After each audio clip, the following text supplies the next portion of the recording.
"Will you walk me down the aisle?" the 88-year-old bride asked the biker, her voice trembling in a room that had gone completely silent, and no one there was prepared for what that simple question would uncover, or how it would break them all before it was over.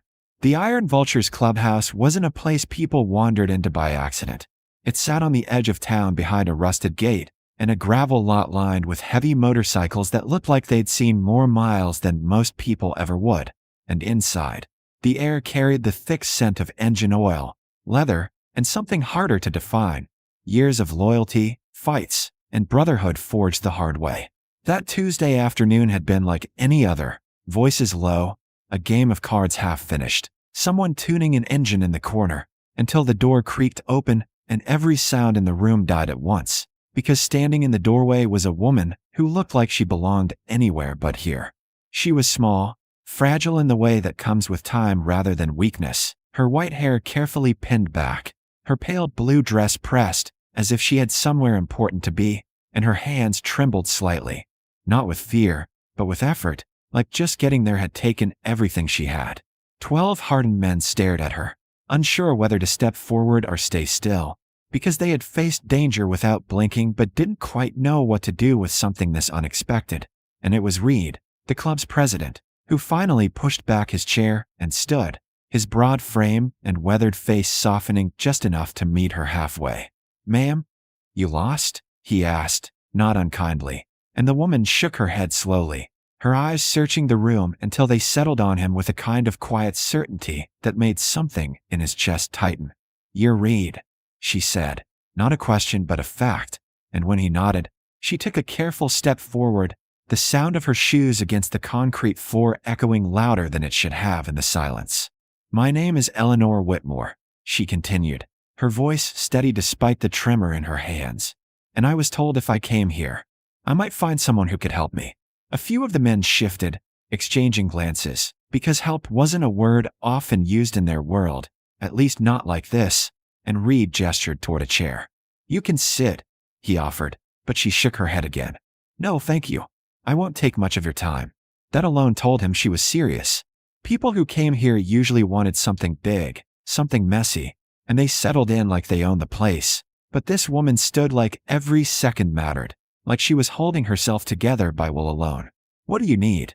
Reed asked, his voice quieter now, and Eleanor took a breath that seemed to come from somewhere deep, like she had rehearsed this moment and still wasn't sure she could get through it. "I'm getting married tomorrow," she said, and for a second, the statement didn't make sense in the room it had been spoken in, like two different worlds colliding, and someone in the back let out a soft, confused laugh before catching himself. Reed blinked, then nodded slowly. That's good," he said, though it came out more uncertain than he intended, and Eleanor's lips curved into a faint smile that carried more sadness than joy. "It is," she agreed. "It's just, I don't have anyone to walk me down the aisle." The words settled over the room, heavier than they should have been, and Reed felt something shift in the air, something none of them could quite name, but all of them felt. "Family?" he asked, already suspecting the answer, and she shook her head. "Gone. Friends. Gone too." She didn't say it dramatically, didn't linger on it, just stated it like a simple truth, and somehow that made it hit harder. "I outlived them all," she added quietly, and for a moment, no one in that room knew what to say to that kind of loneliness. Reed rubbed the back of his neck, searching for the right response, but before he could find it, Eleanor took another step closer, closing the distance between them until she was standing right in front of him, her eyes lifting to meet his with a mixture of hope and something that looked dangerously close to heartbreak. "Will you walk me down the aisle?" she asked, and the question landed like a punch, not because it was complicated, but because it was so simple, so human, and so completely out of place in a room full of men who had spent their lives being anything but that. Reed stared at her, caught off guard in a way that rarely happened anymore, his mind scrambling to catch up with the moment, because he had been asked for loyalty, for protection, for things that required strength or violence or sacrifice, but never this. "Why me?" he asked finally, his voice lower now, more careful, and Eleanor reached into her small purse with slow, deliberate movements, pulling out a worn photograph that looked like it had been carried for years. She handed it to him, and Reed took it without thinking, his eyes dropping to the image as the room leaned in closer, curiosity pulling them forward despite themselves. The photo showed a young man standing beside a motorcycle, his smile wide, his posture proud, a patch on his vest that Reed recognized instantly even before his mind fully registered it. And something in his chest tightened, a memory surfacing before he was ready for it. "That was my son," Eleanor said softly, watching his face more than the photograph, and Reed swallowed, his grip on the paper tightening just slightly. "He rode with you," she continued, her voice steady but fragile at the edges. "Years ago." The room went still in a way that was different from before, heavier, more deliberate, because now there was recognition, and with it came something deeper. Reed's eyes flicked up to hers. "What was his name?" he asked, though part of him already knew. "Daniel Whitmore," she answered, and the name hit like a hammer, echoing through the room as every man there recognized it instantly. Daniel Whitmore wasn't just a name. It was a story, a memory, a piece of their history that had never really left them. The kid who had laughed too loud, ridden too fast, and died pulling two of his brothers out of a crash that should have taken all three of them. Reed exhaled slowly, the weight of that memory pressing down on him as he looked back at the photograph, seeing it now not as an image of a stranger, but as someone they had lost. "You're his mother," he said quietly, and Eleanor nodded, her composure finally wavering just enough for it to show. "I thought, if I couldn't have my son walk me down the aisle," she began, her voice catching for the first time. "Maybe one of his brothers could." The silence that followed wasn't empty anymore. It was full, heavy with understanding, with respect, with something that none of them would ever admit out loud, but all of them felt just the same. And Reed looked at her, really looked at her, seeing not just an old woman asking a favor, but a mother who had lost her son and still carried him with her every single day. He nodded once, firm and certain now, the hesitation gone. "You don't have to ask twice," he said. And for the first time since she had walked in, Eleanor's smile reached her eyes, small but real, like a light flickering back to life after a long time in the dark. The wedding was set for the very next morning, and by sunrise, something had already shifted in the air around the small chapel on the edge of town, because word had spread, not loudly, not officially, but in that quiet way stories travel when they carry weight, and people came not out of curiosity, but because they felt like they were about to witness something that mattered. The iron vultures arrived first, not in chaos or noise, but in a slow, deliberate line of motorcycles that rolled into the gravel lot like a procession, engines rumbling low before cutting off in perfect unison, leaving behind a silence that felt almost ceremonial. 30 bikers dismounted, each one dressed not in their usual worn gear, but in clean black shirts, polished boots, and vests that carried years of history stitched into them, and they lined themselves along the walkway leading to the chapel doors without being told, forming something that looked less like intimidation and more like honor. Reed stood near the front, adjusting his cuffs in a way that felt unfamiliar, his eyes scanning the quiet building as if preparing for something far more serious than a ceremony. And when the old sedan finally pulled up, every man there straightened without thinking. Eleanor stepped out slowly, her movements careful but determined, and the dress she wore now was different from the day before. Simple ivory, modest, elegant, the kind of dress that didn't try to impress, but carried meaning in every stitch, as if it had been chosen not for how it looked, but for what it represented. Reed moved toward her instinctively, offering his arm without a word, and she took it with a small, grateful nod, her fingers light but steady against him. "You came," she said softly, looking at the line of bikers stretching behind him, and Reed gave a faint smile. "We don't break promises," he replied, and for a moment, her eyes glistened in a way that told him this meant more than she could say. "Are you ready?" he asked gently, and Eleanor looked toward the chapel doors, her gaze lingering there as if she were seeing not just the present, but every year that had led her to this exact moment. "I've been ready for a very long time," she said, her voice carrying a quiet strength that made Reed pause, because there was something in it that felt heavier than just a wedding day. As they began to walk, the gravel crunching softly beneath their feet, Reed noticed the way she held herself. Not fragile, not uncertain, but purposeful, like every step mattered in a way he couldn't fully understand yet. And when they reached the doors, They opened before them to reveal a small chapel filled with people who had fallen completely silent. Inside, the air was warm, sunlight streaming through stained glass windows that painted soft colors across the wooden pews, and at the far end of the aisle stood a man who looked like time had taken just as much from him as it had from Eleanor. Thomas. He stood with the support of a cane, an oxygen tube resting beneath his nose, his hands trembling slightly as he gripped the edge of the altar, but his eyes were locked on Eleanor in a way that erased everything else in the room.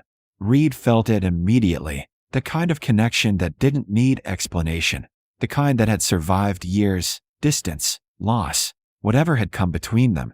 And as the music began, soft and almost secondary to the moment itself, he guided Eleanor forward. The aisle wasn't long, but it felt like a journey, each step slow, deliberate, and filled with something unspoken, and Reed found himself more aware than ever of the role he was playing, not just escorting a bride, but standing in for a son who should have been there, carrying a piece of someone else's place in a moment that mattered more than anything else. Halfway down the aisle, Eleanor spoke again, her voice just loud enough for him to hear. "We were supposed to do this 60 years ago," she said, and Reed glanced at her, surprised. "What happened?" he asked, quietly, and she gave a small, wistful smile. "Life," she answered simply. "War took him away. Time took us in different directions. We both married other people. We both lost them. And then, somehow, we found each other again." Reed swallowed, his grip on her arm tightening just slightly, because there was something in that story that felt both beautiful and unbearably sad, like something that had been waiting its whole life to happen and almost didn't get the chance. "Why now?" he asked, even though part of him already knew, and Eleanor's answer came without hesitation. "Because we don't have much time left," she said, her voice steady but soft, and Reed felt that same weight settle over him again, heavier now, more real. When they finally reached the altar, Thomas's eyes filled with tears he didn't bother to hide, his hand reaching out as if he needed to be sure she was real, that she had truly come back to him after all this time. "You came," he whispered, his voice fragile but filled with something stronger than strength, and Eleanor smiled in a way that transformed her entire face. "I always meant to," she replied, placing her hand in his, and Reed felt something tighten in his chest as he gently transferred her hand to Thomas's, the moment simple but carrying more weight than anything he had ever done. He started to step back, his role technically finished, but Eleanor's hand caught his sleeve lightly. "Wait," she said, and Reed paused, turning back to her as she reached up with surprising steadiness and touched his cheek, her fingers warm despite their age. "Thank you," she said softly, her eyes meeting his with a depth that stopped him in place. "For bringing my son home to me, even if just for today." The words hit him harder than anything else had, and for a moment, Reed didn't trust himself to speak, didn't trust the strength he had built over years to hold together under the weight of something so simple and so profound. So instead, he just nodded once, stepping back into his place beside the other bikers as the ceremony began. The vows were short, spoken in voices that carried both age and urgency, but every word felt real, stripped of anything unnecessary. And as Thomas and Eleanor promised each other what time they had left, the room seemed to hold its breath, as if everyone there understood they were witnessing not just a wedding, but the closing of a circle that had been open for decades. When the officiant pronounced them husband and wife, Thomas leaned forward, pressing his forehead gently against Eleanor's, and for a moment, nothing else existed. Not the chapel, not the people, not the years they had lost, just the two of them, finally where they were meant to be, and Reed, standing in the back among men who had faced everything life could throw at them, felt something unfamiliar rise in his chest, something that had nothing to do with strength or survival, but everything to do with what it meant to show up when it mattered most. The reception was small, almost an afterthought compared to everything that had already happened, held in the same chapel hall with simple decorations, a few tables, and a cake that looked homemade rather than ordered. But no one seemed to care because the weight of the day lingered in every corner, in every quiet glance and soft conversation, and the iron vulture stayed, not out of obligation, but because leaving didn't feel right, not yet. Eleanor sat beside Thomas at a small table near the window, their hands never quite separating, fingers intertwined like they were afraid time might try to pull them apart again.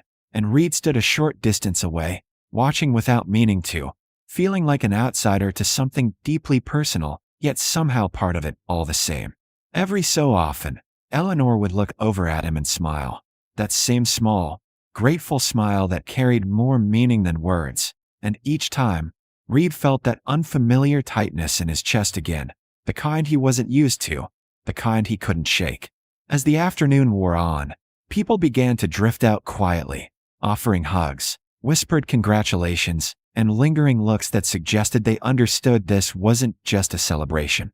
It was something final, something fleeting, and by the time the sun dipped lower in the sky, the room had emptied until only a handful remained. The bikers, the newlyweds, and the quiet hum of a day coming to an end. Reed was about to step outside when Eleanor called his name softly, her voice carrying just enough to stop him in his tracks. He turned and walked back over, his boots echoing faintly against the wooden floor, and when he reached her, he noticed something had changed, not dramatically, not enough for anyone else to comment on, but enough for him to feel it. She looked tired, not the kind of tired that comes from a long day, but something deeper, something final. "Sit with me for a moment," she said, and Reed pulled out a chair without hesitation, sitting across from her as Thomas rested quietly beside her, his breathing slow and uneven but peaceful. "Today was perfect," Eleanor said, her voice soft but steady, and Reed nodded. "It was," he agreed, though the word felt too small for what the day had been.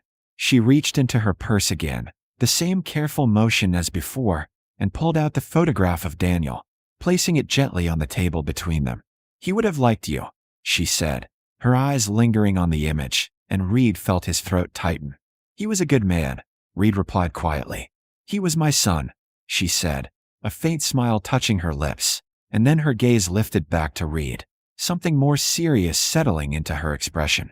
"I need to ask you something," she continued, and the way she said it made Reed sit a little straighter, instinctively bracing for whatever was coming next. "If I don't have much time left," she began, pausing just long enough for the weight of the words to settle. "Will you make sure I'm buried next to him?" The question hit harder than anything else had that day, sharper because it was so calm, so certain, like she had already made peace with something he wasn't ready to accept. "You're going to be fine," Reed said quickly, almost too quickly, but Eleanor just smiled gently, the kind of smile that didn't argue, didn't correct, just understood. "We both know that's not true," she said softly, her hand reaching out to rest over his, her grip surprisingly firm. "I'm not afraid of it. I just don't want to be alone again." Reed swallowed hard, the words catching somewhere deep in his chest, and after a moment, he nodded, once, firmly. "I promise," he said, his voice rougher than he intended, and that seemed to be enough for her. She squeezed his hand once, then let go, turning back to Thomas, who had opened his eyes just enough to look at her, his expression soft, peaceful. "We did it," he whispered, and Eleanor leaned her head gently against his shoulder. "We did," she replied, closing her eyes for just a moment, as if letting herself rest in that truth. Reed stood there a while longer before stepping outside, the cool evening air hitting his face as he exhaled slowly, trying to steady something inside him that felt unsteady for the first time in years. The other bikers lingered nearby, quiet, no jokes, no noise, just a shared understanding that something about this day had changed them, even if none of them would say it out loud. 3 days later, the call came just before dawn, the kind of call that feels different the moment the phone starts ringing, and Reed knew before he even answered. Eleanor had passed peacefully in her sleep, the nurse said, her voice gentle, almost apologetic, and Reed closed his eyes as he listened, the weight of the promise he had made settling heavily over him now. He gathered the club without needing to explain much, because news like that didn't need details, and they rode out together, not fast, not loud, but steady, like they had for the wedding, like they understood that this, too, mattered. The next evening brought another call. Thomas had followed her. The doctor said it was his heart, but Reed knew better. It was something else, something quieter, something that didn't need a medical explanation. They had found each other again, just in time, and neither of them had wanted to stay behind. The funeral was held at the same cemetery where Daniel Whitmore had been buried all those years ago, a quiet place on the edge of town where the trees stood tall, and the wind moved softly through the grass. And once again, the iron vultures arrived together, their bikes lining the path, engines cutting off in unison as they stepped forward. 2 caskets rested side by side, simple, unadorned, just like everything else had been, and Reed stood at the front, the photograph of Daniel in his hand. For a moment, he just looked at it, remembering the kid from years ago, the laughter, the loyalty, the sacrifice, and then he stepped forward, placing the photograph carefully between the 2 caskets. "Family stays together," he said quietly, his voice carrying just enough for the others to hear, and no one spoke, no one moved, because there was nothing left to say. When it was time, the engines roared to life, not in rebellion, not in anger, but in respect, the sound rising into the sky like a final tribute, and as it echoed across the hills, Reed stood there, watching as the last pieces of a long, complicated story were finally laid to rest, knowing that sometimes, the most important things in life weren't the ones you held on to forever, but the ones you showed up for when it mattered most.